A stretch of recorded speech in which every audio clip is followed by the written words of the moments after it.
Festival sa San Jose del Monte? Siyempre, super happy kasi sinasabi ko nga po ito parate na ang tagal po nag-pandemic. So, nakakatuwa lang po na nakaka-interact po ulit kami kasama yung mga supporters po namin. So, na-excite po kami, nakakataon ako. Marami kang supporters dito sa San Jose wala. Yung mga Last time po nag-perform po ako sa Bestling College. Ayun, masasabi ko po sobrang saya po ng crowd dito sa Bulacan. As in, ang saya po nila talaga. Nag-perform po parang may magic.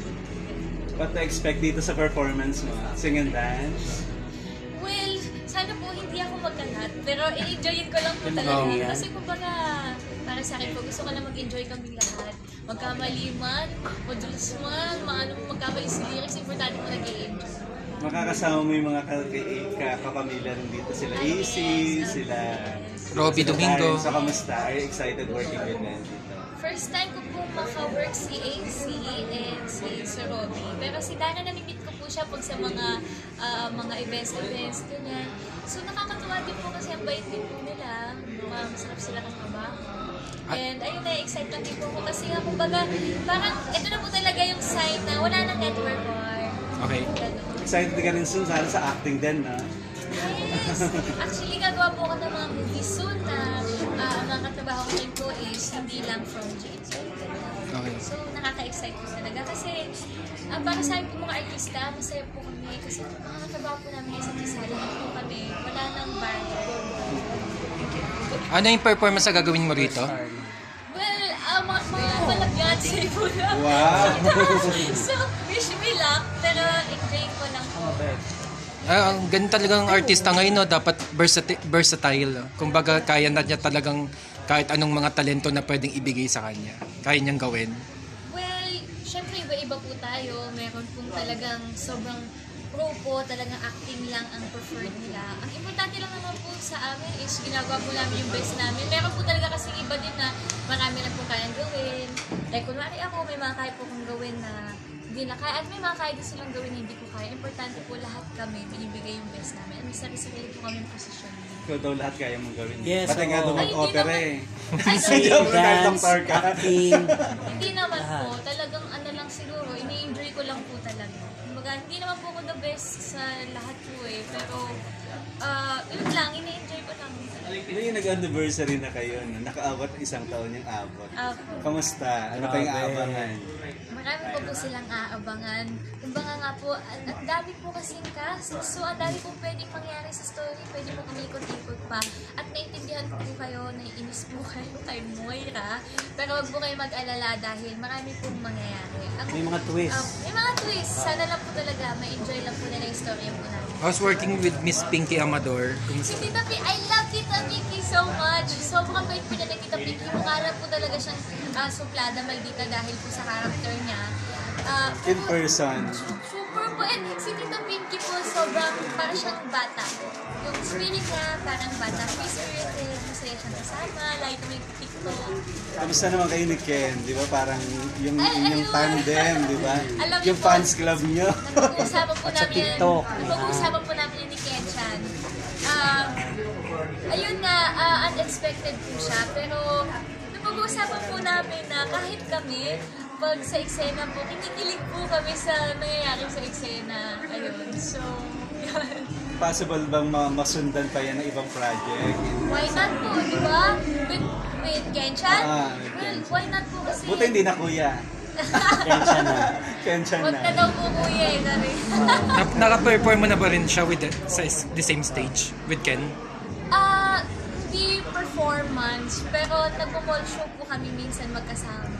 Pero yun yung tanong niyo po kung next project. Of course, why not? Ano, sobrang sarap niya pong katabaho kasi sobrang galing. Sobrang galing niya po talaga. Mahusay siya. Mabait siya. At sobrang magkasundo po yung ugali namin. Like, yung mga pinupost mo namin sa TikTok na sumasayaw, behind the scenes po yun. May nagsisend lang po sa amin. Tapos ina-upload lang po namin. Pero kumbaga lahat po yung hindi po planado. Kumbaga, parang nahuhuli po talaga kami sa sumasayaw lang po kami dun sa set.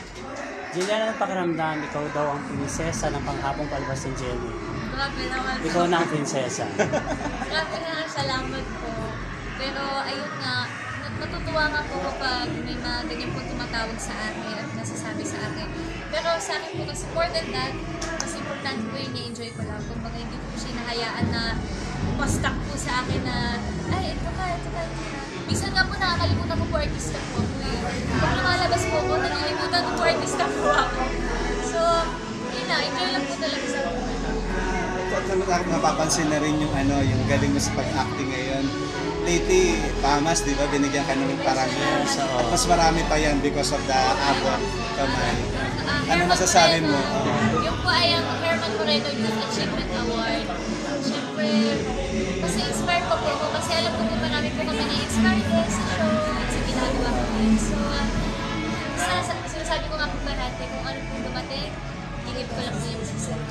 Sino bang mga kapamilya sir na gusto mo makatrabaho? Kasi sabi mo na ka Madami. Like si Sir Coco Martin. Kasi talagang na-inspire po ako sa kanya. Director po siya, actor siya, magaling na actor. At na-meet ko po siya recently. Ano yan yung kwento behind that? Ay, alam niyo po, nagulat po ako, nakilala po ako ni Sir Coco. Kasi nasa Urban Smiles po kami, same po kasi kami ng dentist. Paglabas niya po sa court, sabi niya, ay, ikaw po yan. Tapos nag-handshake po kami, may picture po kami, video kami together. Ayan, gusto ko po siya baka-work, sina Meme Vice, nakita ko po sila nung June Yes, Hindi ka ba nag-showtime? Hindi pa po. Actually, dapat mag-showtime po ako last time. Kaso nga lang po, hindi po nagtugma yung schedule. Sayang. Hindi pa po ako nakakasayaw. Excited ka rin na. Excited po ako. And Jillian, binalita ni Senator Bong, makakaroon kayong pelikula. Yes po, yes. Mag-start na po kami mag-shoot next month po. Kasi yung script pina-finalize pa po. Nag-aaral ka pa rin ba? Kakatapos ko lang po mag-senior high school, so magka-college. Pero talagang pagsasama-sama. Well, ang kukunin ko po is business. Pero ang dream ko po talaga either law. Naisip ko lang namin po mag-medical. Kasi nga po, sabi po ng mga doktor sa taping na parang okay na po yung memorization skills ko para sa field po nila. So, bahala na po. Last na lang sa akin. Na-meet mo na si Coco pa naman yan. Baka i-consider niya yung guest ka rin sa Batang Quiapo. Are you open with that? Well, open po ako pero kasi lagi nga din po kami titaping sa abot kamay na pangarap. Busy. Pero malay niyo po makapag-cameo po si Dr. Annalyn doon. Gagamutin niya po si Tanggol. Diba? Why not po? Okay. Sige, please invite them na lang na to be part itong Tanglawan at Tsaka yun sa shows mo. Maraming salamat po sa lahat po ng manonood sa amin dito sa Tanglawan Festival. Sana po ay mapasaya po namin kayo and happy festival po sa inyo. At sana rin po, huwag po kayo magsawang suportahan ang abot kamay na pangarap. Monday sa Saturdays po yan. And God bless you. Thank you.